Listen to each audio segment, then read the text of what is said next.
Taste the Daily.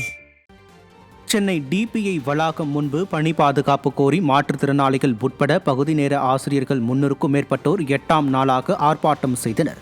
ஆட்சிக்கு வந்தால் பகுதி நேர ஆசிரியர்கள் பணி நிரந்தரம் செய்யப்படுவார்கள் என தேர்தல் அறிக்கையில் திமுக அறிவித்து 4.5 ஆண்டுகளாகியும் இன்னும் வாக்குறுதி நிறைவேற்றப்படவில்லை.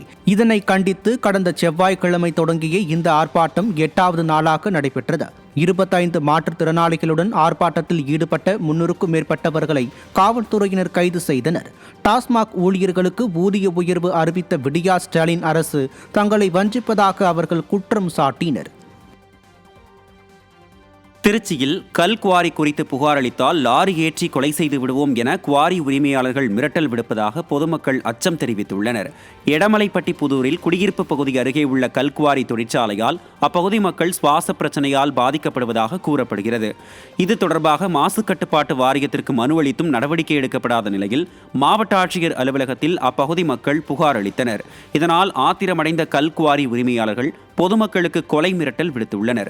விடியா ஸ்டாலின் மாடல் ஆட்சியில் இயற்கை வளங்கள் கொள்ளையடிக்கப்படுவதாகவும் தட்டி கேட்பவர்கள் அச்சுறுத்தப்படுவதாகவும் குற்றம் சாட்டப்படுகிறது.